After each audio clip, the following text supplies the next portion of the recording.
Meus irmãos, vamos abrir nossas Bíblias em Tiago, capítulo 2. Nós temos caminhado com Tiago. Semana retrasada nós lemos o primeiro capítulo e demos aquele sobrevoo sobre ele, lembrando que Tiago é irmão de Jesus, o meio-irmão de Jesus, e é o Tiago que fala como nós encararmos a vida, lembrando que as provações são um caminho de Deus, por vezes passamos por provações e reclamamos delas, mas elas podem ser um meio pelo qual Deus vai forjando o nosso caráter como filhos de Deus. Lembramos também como nós devemos encarar a Deus na nossa vida, lembrando que Ele é o soberano. E quando nós cremos que o soberano tem todo o controle sobre todas as coisas, podemos encarar inclusive as provações de uma maneira diferente. E terminamos lembrando a respeito da nossa maneira de praticar a palavra, de uma maneira que manifeste a nossa adoração, que tudo que fazemos, como foi dito, seja um ato de adoração. E hoje eu gostaria de pensar, então, na semana passada nós pensamos sobre os meus irmãos, por que nós nos chamamos de irmãos, e hoje eu gostaria de pensar sobre meus irmãos de fé. Qual é a fé que nós professamos e que nos torna irmãos? E o capítulo 2, então, vou ler o capítulo todo junto com os irmãos aí, preste atenção então, a partir do versículo 1 do capítulo 2, diz assim: meus irmãos, como crentes em nosso glorioso Senhor Jesus Cristo, não façam diferença entre as pessoas, tratando-as com parcialidade. Suponham que na reunião de vocês, entre um homem com anel de ouro e roupas finas, e também entre um pobre com roupas velhas e sujas, se vocês derem atenção especial ao homem que está vestido com roupas finas e disserem: aqui está um lugar apropriado para o Senhor, mas disserem ao pobre: não fique em pé ali, mas disserem ao pobre: você fica em pé ali, ou sente-se no chão junto ao estrado onde ponho os meus pés, não estarão fazendo discriminação, fazendo julgamentos com critérios errados? Ouçam, meus irmãos, não escolheu Deus os que são pobres aos olhos do mundo para serem ricos em fé e herdarem o reino que Ele prometeu aos que o amam? Mas vocês têm desprezado o pobre. Não são os ricos que oprimem vocês? Não são eles os que os arrastam para os tribunais? Não são eles que difamam o bom nome que sobre vocês foi invocado? Se vocês de fato obedecerem à lei do reino, encontrada nas Escrituras, que diz: ame o seu próximo como a si mesmo, estarão agindo corretamente. Mas se tratarem os outros com parcialidade, estarão cometendo pecado e serão condenados pela lei como transgressores. Pois quem obedece a toda a lei, mas tropeça em apenas um ponto, torna-se culpado de quebrá-la inteiramente. Pois aquele que disse não adulterarás, também disse não matarás. Se você não comete adultério, mas comete assassinato, torna-se transgressor da lei. Falem e ajam como quem vai ser julgado pela lei da liberdade, porque será exercido juízo sem misericórdia sobre quem não foi misericordioso. A misericórdia triunfa sobre o juízo. De que adianta, meus irmãos, alguém dizer que tem fé se não tem obras? Acaso a fé pode salvá-lo? Se um irmão ou irmão estiver necessitando de roupas ou de alimento de cada dia, e um de vocês lhe disser: vá em paz, aqueça-se e alimente-se até satisfazer-se, sem porém lhe dar nada, de que adianta isso? Assim também a fé, por si só, se não for acompanhada de obras, está morta. Mas alguém dirá: você tem fé, eu tenho obras. Mostre-me a sua fé sem obras, e eu lhe mostrarei a minha fé pelas obras. Você crê que existe um só Deus? Muito bem, até mesmo os demônios creem e tremem. Insensato. Quer certificar-se de que a fé sem obras é inútil? Não foi Abraão, nosso antepassado, justificado por obras, quando ofereceu seu filho Isaque sobre o altar? Você pode ver que tanto a fé como as obras estavam atuando juntas, e a fé foi aperfeiçoada pela obra. Cumpriu-se assim a Escritura que diz: Abraão creu em Deus, e isto lhe foi creditado como justiça. E ele foi chamado amigo de Deus. Vejam que uma pessoa é justificada por obras, e não apenas pela fé. Caso semelhante ao de Raabe, a prostituta. Não foi ela justificada pelas obras, quando acolheu os espias e os fez sair por outro caminho? Assim como o corpo sem espírito está morto, também a fé sem obras está morta. Vamos orar? Pai querido, obrigado por este tempo, por esta palavra, por este ambiente, no qual nós pedimos que o Senhor tenha total liberdade, ó Deus, de agir, de falar com cada um de nós, e de especialmente, ó Deus, quebrantar-nos, para podermos ser formados à imagem do Teu Filho Jesus. Nós desde já te agradecemos por tudo que o Senhor há de fazer, no nome precioso de Cristo Jesus. Amém, ó Deus. Existe aqui uma advertência muito clara a respeito de não fazermos acepção de pessoas ou de não discriminarmos as pessoas. E por que nós não devemos fazer isso? Porque há um mandamento muito claro na palavra de Deus, e Tiago começa a argumentar isso. E vamos lembrar que por Tiago ser irmão de Jesus, ele conhecia muito bem tudo que Jesus vinha falando. E nós encontramos várias links, várias conexões daquilo que Tiago está falando com aquilo que Jesus ensinou claramente nos evangelhos. A primeira verdade é que há um mandamento implícito aqui de que nós precisamos entender que Jesus, e só Jesus, merece uma honra especial. Meus irmãos, como crentes em nosso glorioso Senhor Jesus Cristo, não façam diferença entre pessoas. E aqui há esse mandamento que está implícito nas palavras de Tiago. Vamos nos lembrar que Tiago é aquele que teve a sua vida transformada, porque aquele irmão que ele achava que estava fora de si, que devia ser levado de volta para o convívio da família, porque as coisas que ele dizia, a maneira como ele estava vivendo, revelavam que ele estava fora de si.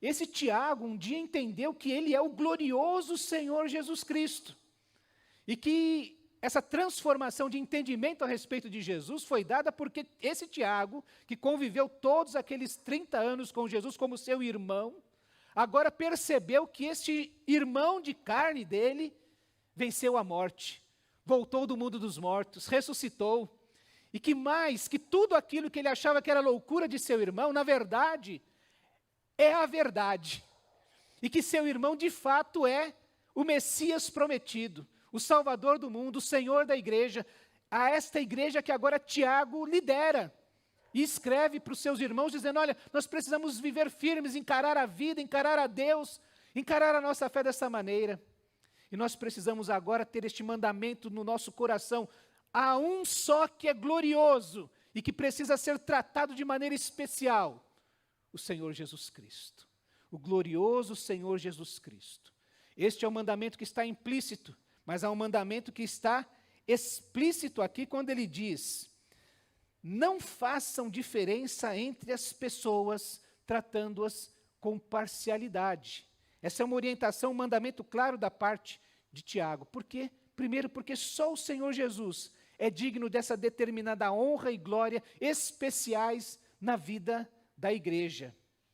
E quando nós damos a honra que é especial do Senhor Jesus para outra pessoa que é um pecador como nós estamos fazendo essa discriminação e estamos, como diz a palavra de Deus, adulterando, usando de maneira inapropriada, errada, algo que pertence somente ao Senhor Jesus. É como existe o adultério no casamento. Aquilo que deveria ser exclusivo da minha esposa, do meu marido, e aquilo é tratado, é usado de outra maneira. É usado de uma maneira inapropriada. E a discriminação que Tiago cita aqui, o exemplo que ele dá, suponham, ele está dando um exemplo, mas quando a gente dá um exemplo é porque existe algum fato que corrobora aquilo que nós estamos falando. Tiago está dizendo exatamente sobre os critérios externos. Lembra-se que Jesus, certa ocasião, quando orientava sobre a oração, falava, olha, cuidado com as orações daquelas pessoas que vão pelas praças, orar nas esquinas. E ele estava falando de pessoas naquele tempo que se vestiam de uma maneira especial para ir ao templo. Era o dia dele ir no sábado, por exemplo, prestar o seu culto. Então ele punha uma roupa especial e ele tinha seus empregados, seus escravos, que iam fazendo um cortejo para ele ir ao culto, para ele prestar o seu culto. E então todos sabiam que lá vai fulano, que vai prestar culto, que vai fazer suas orações, que vai com essa cara de quem está de jejum, que vai lá entregar muitas ofertas, e está explícito exteriormente o que ele está fazendo. Jesus está falando exatamente que os aspectos exteriores são parciais. A gente não consegue entender o que vai no coração de uma pessoa. Os aspectos exteriores não revelam o todo, por isso que eles são parciais. Parece algo, pode ser que não seja.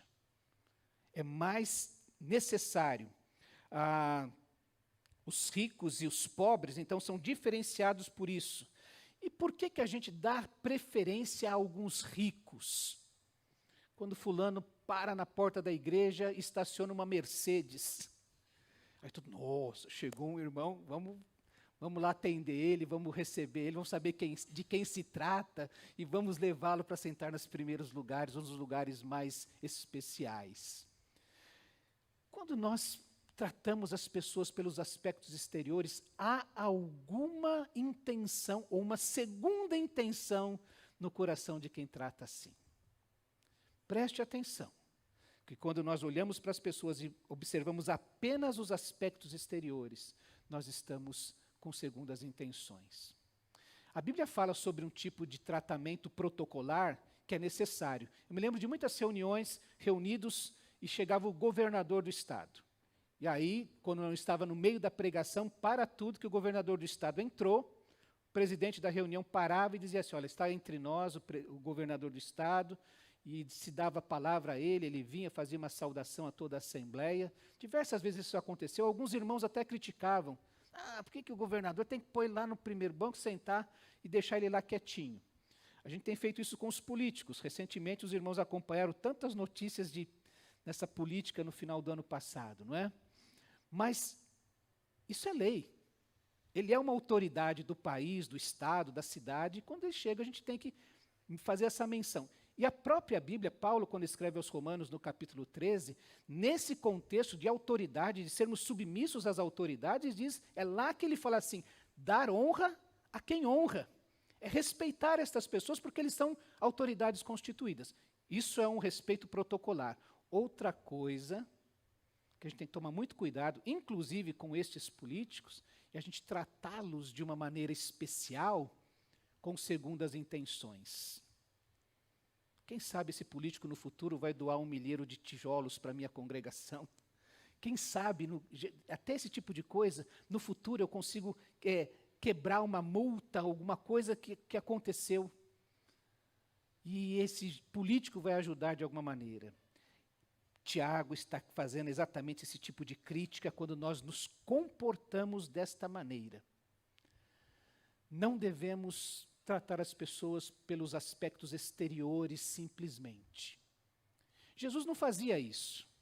Você vai se lembrar que quando Jesus foi acusado de andar com publicanos e pecadores, com gente que não tinha boa fama, exteriormente eles não eram respeitados nem aceitos na sociedade. Ele andava com mulheres de fama duvidosa, com uma mulher samaritana com quem ele conversa. E exteriormente os seus discípulos, quando chegaram, acharam estranho. Não precisa nem perguntar nada, só de ver Jesus conversando com uma mulher samaritana já está tudo errado. Ele não devia estar ali falando com ela. Mas a Bíblia diz que Jesus, quando chamou Mateus, por exemplo, e disse, Mateus, siga-me, Mateus, que foi seu apóstolo, o seguiu, e ofereceu um banquete na sua casa, e muitos publicanos e pecadores estavam ali na casa de Mateus. E quando os fariseus viram isso, perguntaram, por que o mestre de vocês come com publicanos e pecadores? E ouvindo isso, Jesus disse, não são os que têm saúde que precisam de médico, mas sim os doentes. E Tiago está lembrando à igreja que, quando a gente só olha para o exterior, e quantas vezes, meu irmão, você respondeu assim para essa pergunta, e aí, tudo bem? Você respondeu, tudo bem. Isso era a mentira mais deslavada do mundo. Teu coração está em frangalhos. Exteriormente você está sorrindo. Você lavou a cara para poder estar uma boa aparência. E o exterior revela parte da verdade e não toda a verdade.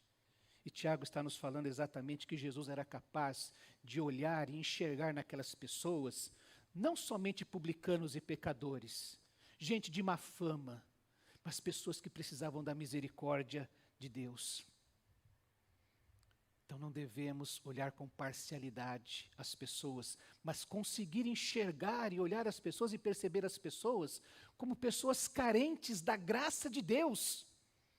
Pode ser uma pessoa maravilhosa, e como eu disse, estacionar na porta da igreja com o Mercedes do ano. Precisa, é carente da graça de Deus. E é assim que nós precisamos tratar estas pessoas. Uma segunda verdade que Tiago nos ensina aqui é que a pobreza exige fé. Ser pobre não é fácil, não é? A verdade é essa. Posso ouvir um amém de você? Não é? Ser pobre não é fácil. E a fé nos empurra, ela nos exige que caminhemos em fé. Você vai se lembrar que Jesus nos mostra algumas situações a respeito, por exemplo, daquelas ofertas dos ricos. Ele diz, olha, dessa oferta que foi dada aqui, e Marcos registra, né, que Jesus olhou e viu os ricos colocando suas contribuições nas caixas de ofertas. Viu também uma viúva pobre colocar 2 pequeninas moedas de cobre e disse, afirmo que esta viúva pobre colocou mais do que todos os outros. Todos esses, ele viu ricos e pobres, não é? Todos estes deram do que lhes sobrava, mas ela da sua pobreza deu tudo o que possuía. Se você tivesse 100 mil reais na sua conta agora, neste instante, fala assim, poxa, hoje eu preciso dar oferta na igreja. Será que eu dou 1.000, dou 2.000, 3.000, não sei, né? Não sei quanto é que eu dou. Porque eu tenho 100 mil, eu posso pensar.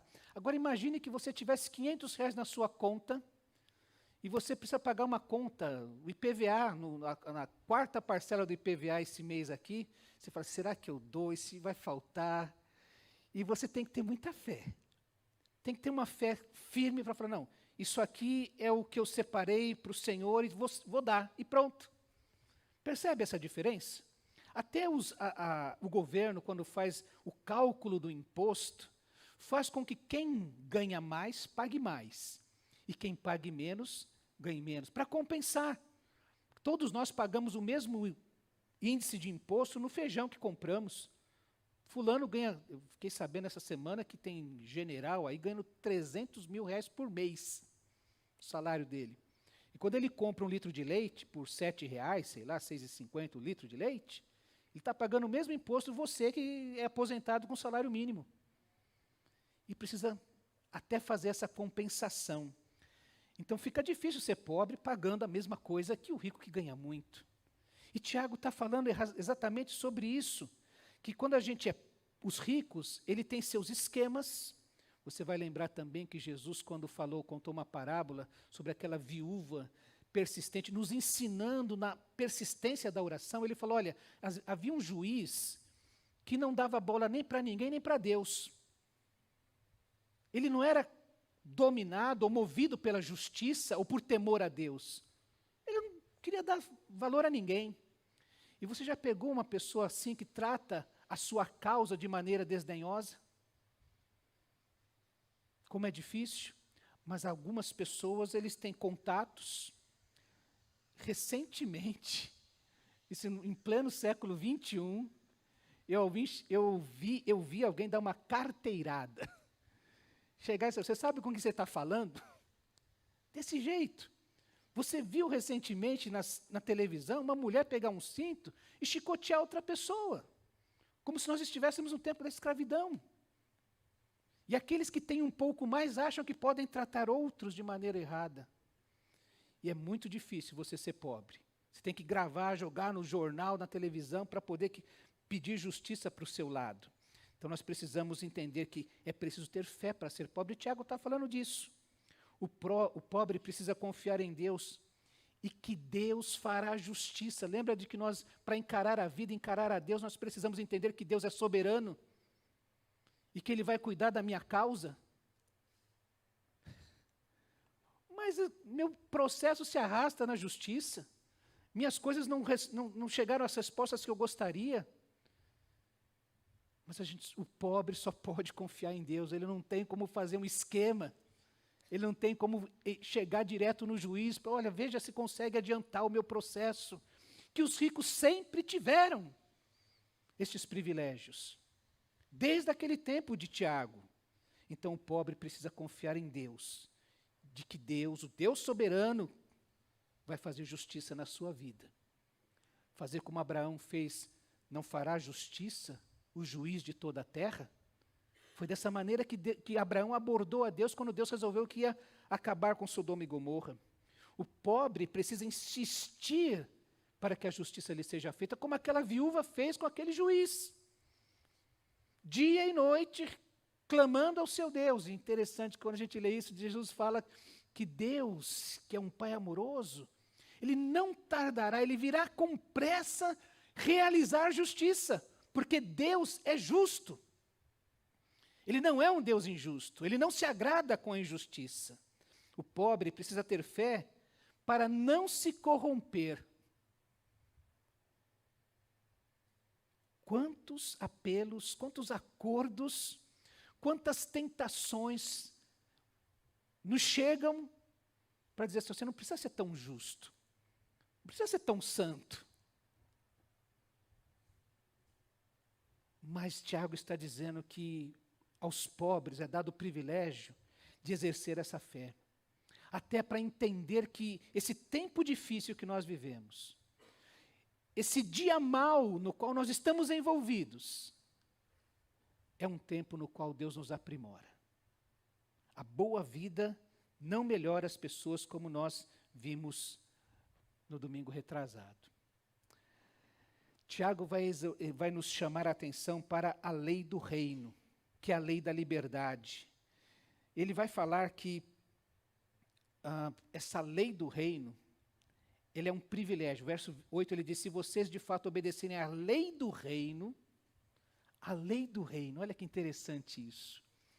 Encontrada nas Escrituras, ele vai citar Levíticos, lá em capítulo 19, 18, depois lê o capítulo 19 de Levítico, parece um capítulo perdido no meio daqueles livros que a gente não gosta de ler, aquele monte de lei. E ele fala de um cuidado tão especial com o próximo. E um dos versículos que é citado é exatamente o versículo 18. Não procurem vingança, nem guardem rancor contra alguém do seu povo, mas ame cada um seu próximo como a si mesmo. Eu sou o Senhor. A lei da liberdade é a liberdade de decidir amar a Deus sobre todas as coisas. Foi o que Jesus respondeu para aquele rabino que quis pegar Jesus de jeito e falou, qual que é o maior dos mandamentos? Jesus disse, olha, o maior dos mandamentos, o mais importante é amarás ao Senhor teu Deus sobre todas as coisas. E o segundo, semelhante a este, tão importante quanto este, é amarás ao teu próximo como a ti mesmo. Isso já estava na lei, e é por isso que aquele perito da lei diz para Jesus, o Senhor respondeu bem quando disse isso. E esta é a verdade, que nós temos a liberdade de decidir a amar a Deus sobre todas as coisas, de decidir amar o meu próximo como a mim mesmo. Você não é proibido de amar a si mesmo, mas é proibido de amar a você mais do que aos outros, de ser egocêntrico, egolátrico. Aquilo que eu quero para mim, eu preciso oferecer ao outro, de decidir aguardar por misericórdia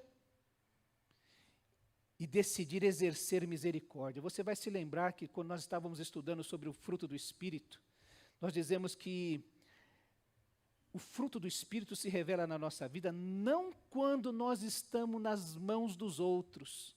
E aí você fica pianinho, né, como se diz, porque estou recebendo a bronca certa do chefe. Aliás, esses dias, eu vou contar essa, que eu achei tão interessante.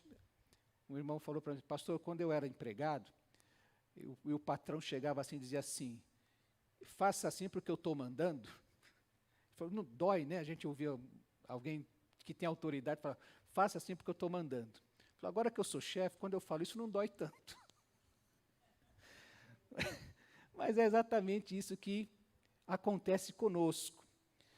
O fruto do Espírito, ele se revela verdadeiramente, não quando eu estou nas mãos dos outros, eu sou empregado, e eu tenho que tomar aquela bronca, eu fico quietinho porque a bronca está certa. Mas quando a coisa se inverte, e a outra pessoa cai nas minhas mãos, o meu adversário cai nas minhas mãos. E aí, a Bíblia fala assim, nós aprendemos no culto das 7 palavras, Pai, perdoa-lhes, não sabem o que fazem. Eu vou exercer misericórdia com quem não foi capaz de exercer misericórdia comigo. Isso revela que eu creio em Jesus Cristo.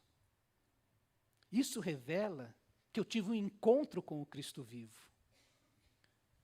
E Tiago está falando exatamente isso.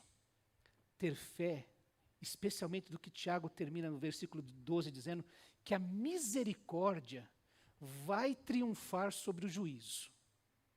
Quando todos os apelos do meu coração, da minha carne, do meu ser, as pessoas ao meu lado dizem, faça justiça. Lembra dos soldados de Davi? Quando Davi entrou naquela caverna e Saul, que o perseguia, estava lá fazendo suas necessidades, e os soldados de Davi disseram, olha, Deus entregou Saul nas tuas mãos. Mata agora. Mas Davi exerceu misericórdia. Olha, Saul, está aqui um pedaço do seu manto. Deus hoje me entregou você nas minhas mãos. Existe um livro maravilhoso para você ler sobre esta história, em que o autor diz que Deus estava matando o Saul que havia dentro de Davi. Davi podia responder da mesma forma, mas aí ele seria um Saul. Ele não seria o Davi, que é um homem segundo o coração de Deus. E Deus precisava exercer isso sobre ele. Tiago fala que a fé que nos une como irmãos, é uma fé que não faz acepção de pessoas. Porque ele olha todas as pessoas, não por conta da sua condição social, da sua conta bancária, porque não importa o tamanho da conta bancária, todos são pecadores. Não importa o tamanho da riqueza que alguém tenha, se diz popularmente que você nunca viu um velório acompanhado por um carro forte. Toda a riqueza daquela pessoa fica. Todos são, independentemente, pecadores diante de Deus. Por isso que a Bíblia diz que todos pecaram, todos igualmente precisam da graça de Deus.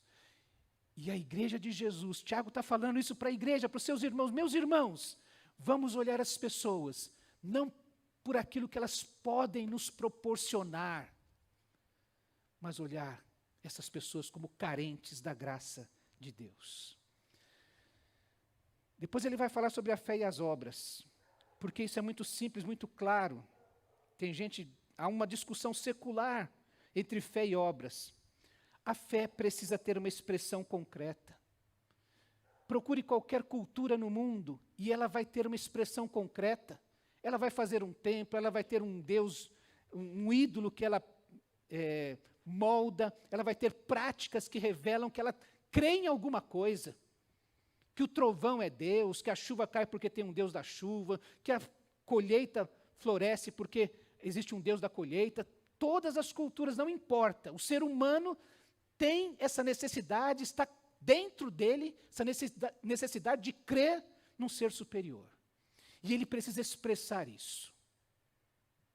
Hoje, pode ter gente que diz assim, não, eu não vou em igreja nenhuma, eu não tenho religião nenhuma.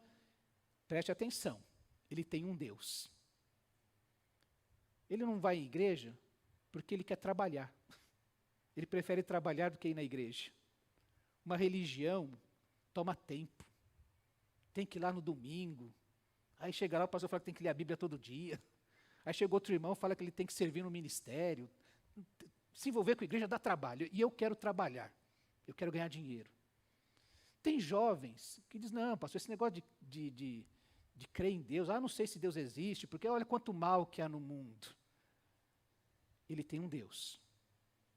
Ele prefere o prazer, ele prefere buscar os sonhos dele. Ele tem alguma coisa que domina a sua vida. Ele tem um Deus, uma divindade, um ídolo no seu coração. E ele revela isso se dedicando a isso. Ao trabalho, ao ganhar dinheiro, aos seus prazeres, ao sonho de ser feliz. Alguma coisa domina o seu coração, se senta no trono do seu coração. Por isso que a fé clama por uma expressão concreta ou particular. Para pensar. Estou olhando para minha esposa aqui, eu falei assim, como é que ela sabe que eu amo a Deus? Como é que alguém que vive com você sabe que você ama a Deus?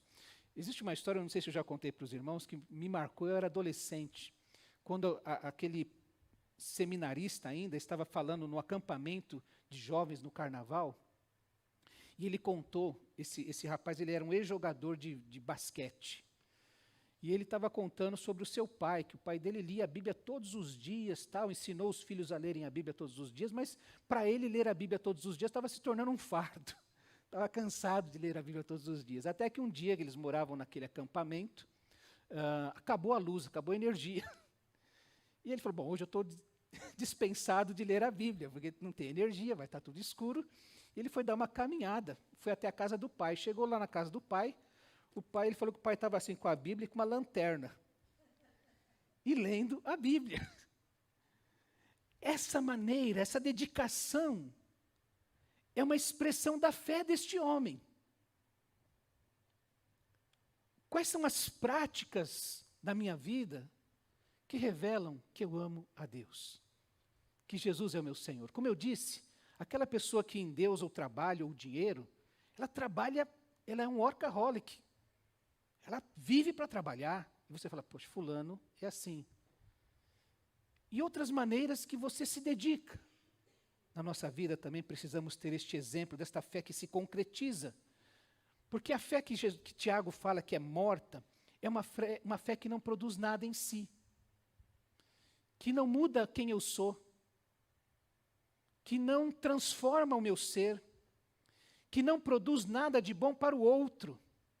Hoje nós vimos um exemplo de como Tiago, citando aqui, inclusive, olha, se você fala para uma pessoa, vai na paz, hoje a expressão muito comum é essa, né? Vai em paz, irmão, vai na paz, né?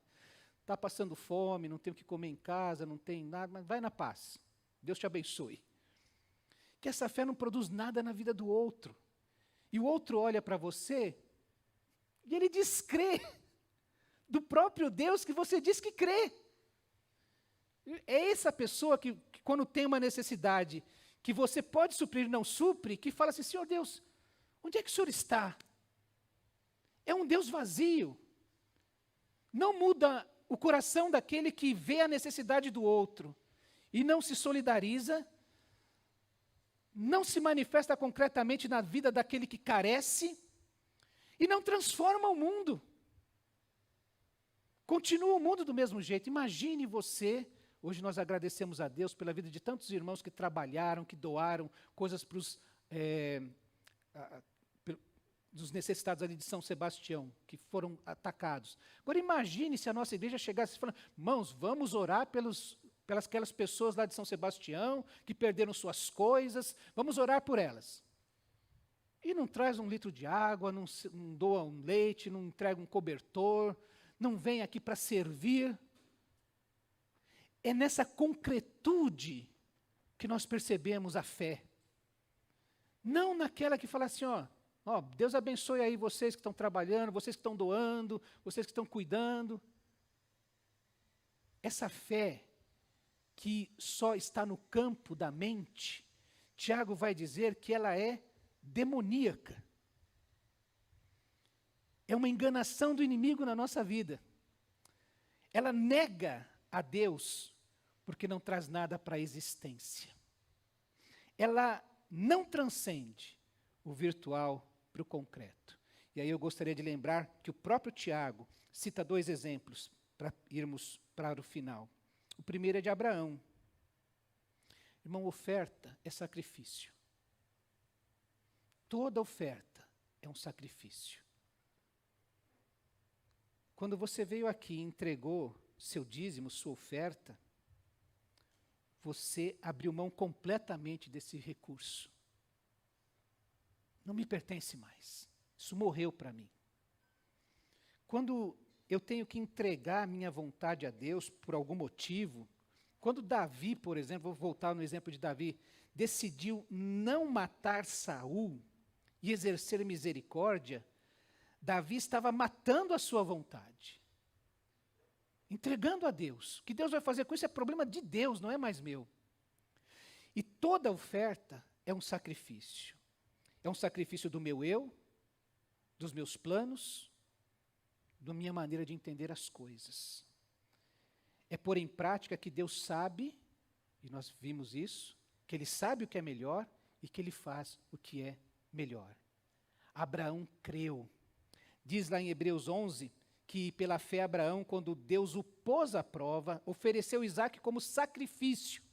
Eu estou entregando, estou matando isso na minha vida. Aquele que havia recebido as promessas estava a ponto de sacrificar o seu único filho, embora Deus lhe tivesse dito, por meio de Isaque a sua descendência será considerada. Abraão levou em conta que Deus pode ressuscitar os mortos. Abraão creu. Ele sabia que Deus podia ressuscitar os mortos, mas essa fé precisava se concretizar, se efetivar. E se efetivou quando ele esteve a ponto de sacrificar o seu próprio filho. E ele figuradamente recebeu Isaque de volta dentre os mortos. Sacrifício é entrega completa. A fé só se manifesta de maneira verdadeira quando ela sacrifica. Nosso autor ainda cita, Tiago ainda cita Raabe, que creu em Deus. E por isso Raabe era aquela prostituta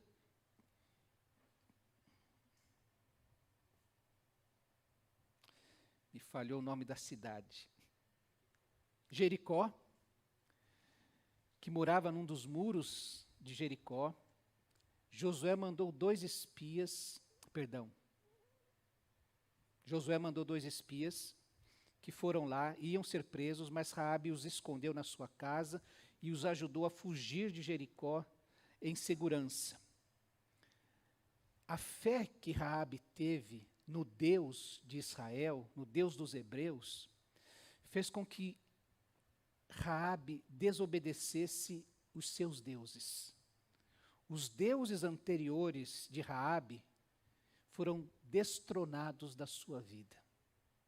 Isso é fé. Então eu estou afirmando que quando o Deus verdadeiro senta no trono do meu coração, se o meu trabalho é meu ídolo, ele é destronado. Se o meu namorado, a minha namorada é meu ídolo, ele é destronado.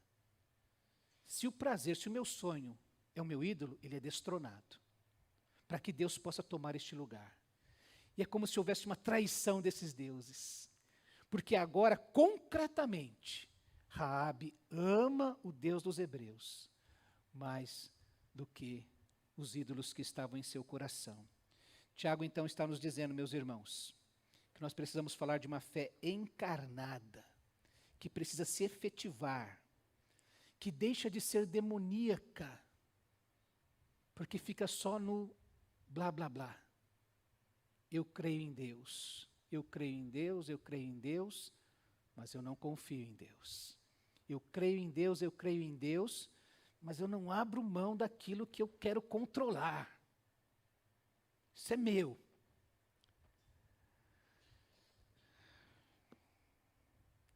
Quando olhamos para a nuvem de testemunhas que nós temos lá em Hebreus 11, nós percebemos que a fé foi algo que se manifestou na concretude da vida dessas pessoas.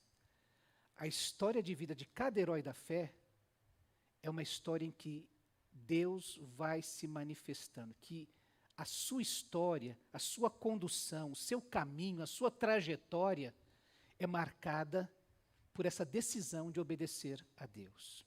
Eu quero terminar dizendo que a nossa fé honra a Deus quando percebemos o mundo como necessitado da misericórdia de Deus. Quando nossa cosmovisão, quando a nossa mente, quando o nosso coração enxerga o mundo como carente da graça de Deus e se percebe nesse mundo como um instrumento de Deus. Aí o que eu falo, o que eu faço, as decisões da minha vida passam a ser dirigidos dessa maneira, para manifestar esta fé que honra a Deus. E por fim, A nossa fé honra a Deus quando é capaz de sacrificar tudo no altar de Deus. É assim que nós nos tornamos irmãos.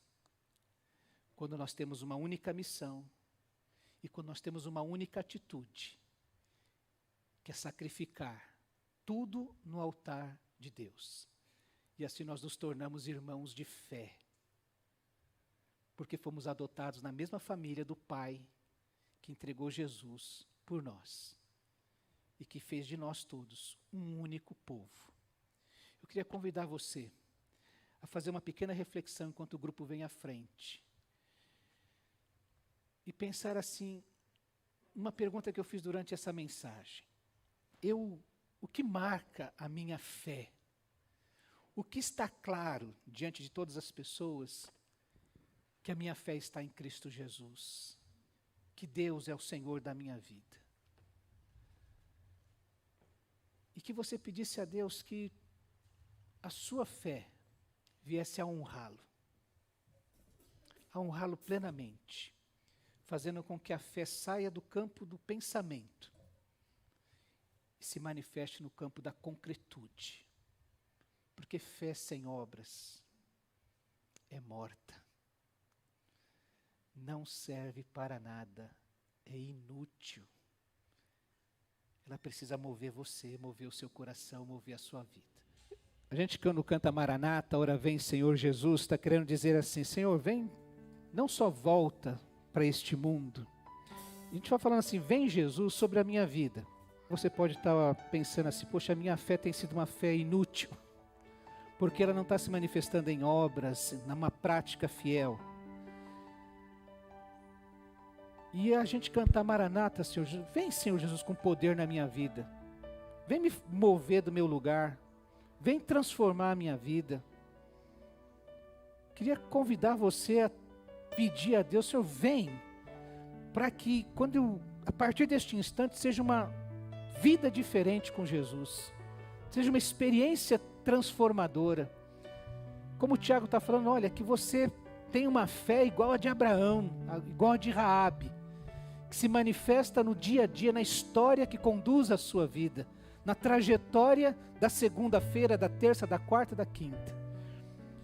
Eu queria que você pedisse a Deus isso nesse instante, não se conformasse em continuar vivendo uma fé inútil, uma fé morta, uma fé que não glorifica a Deus. Eu queria que você fechasse seus olhos, eu vou orar e depois nós vamos cantar esse estribilho novamente, tá ok?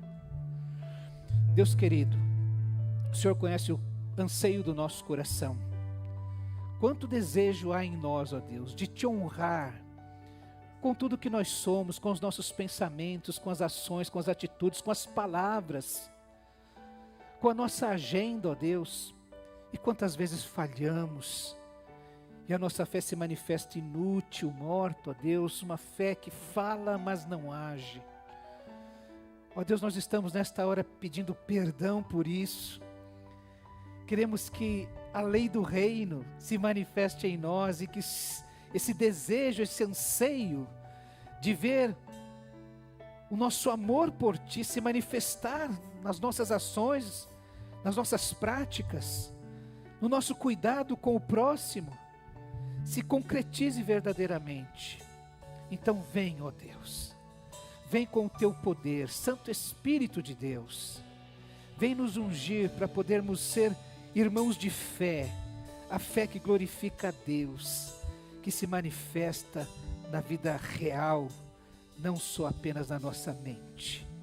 Ó Deus querido, ouve o anseio do coração dos Teus servos que nesta hora oram comigo, que nesta hora cantam, ó Deus, vem Senhor Jesus sobre a nossa vida. Nós oramos no nome de Jesus, nosso amado Senhor e Salvador. Amém, ó Deus.